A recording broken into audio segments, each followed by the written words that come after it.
Hey Faith, welcome to Wednesday of week 2 of our morning devotions. As you know, we've been looking at the Old and the New Testament.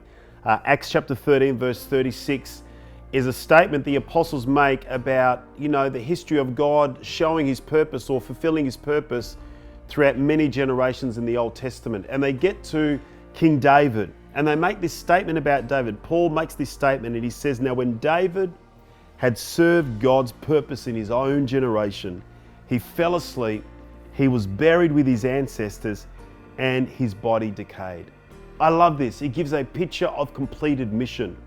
It gives a picture of David fulfilling the call and the purpose that God had for his life. And when you look at David, you say, David was a great psalmist and, David loved the Lord. But in reality, David's life often was a mess, he had personal mess, the whole issue with Bathsheba and, killing her husband and all that stuff that was going on. He exactly wasn't the greatest parent, when he should have reined Absalom in. He just allowed one of his sons just to go haywire, who ended up trying to upthrow David in the later parts of his reign. You think about when, David wanted to build God a temple and he was told, "No, David, you've got too much blood on your hands. I'm going to, leave it for the next generation, for King Solomon to do it."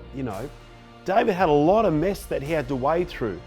But through that mess, God still fulfilled his purpose and his plan in David's life. And I just love that. Right now, all of us are wading through different types of mess. This world is a mess. Our lives have been turned upside down. Maybe you're dealing with personal mess. Can I encourage you today that even through your mess, God's plan and purpose is bigger than the mess that you're wading through right now. And for me, when I read this about David, it gives me great confidence that God's plan is resilient.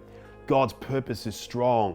God's purpose is trustworthy. And even though at times we don't get it right and we're not perfect, and sometimes we worry whether we're going to make the right decision, overarching all of that, we can be confident that God will outwork his purpose and his plan in our lives. You read further on in Acts chapter 14, again, it speaks about completion of mission.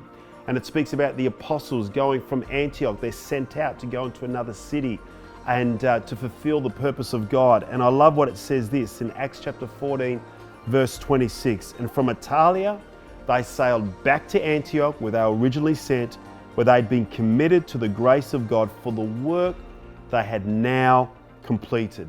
In other words, from Antioch, they went out to another city, they completed that work, and then they actually came back. And I love that. In the beginning, they were committed to the grace of God. In other words, it was God's grace that helped them complete and fulfill the purpose of God in that particular time to achieve what God had wanted them to achieve. It's the same idea about David, isn't it? Really, David fulfilled the purpose of God, not because he was anyone great, but because of God's grace and hand upon David's life. I think sometimes we just think the grace of God just works in the background and, it's all up to us to carry this burden of fulfilling the purpose of God. Can I encourage you in this season of your contemplating and thinking and just allowing some time in spending it with the Holy Spirit? Can I encourage you today, never underestimate the grace of God in your life and your family to fulfill his purpose and his work.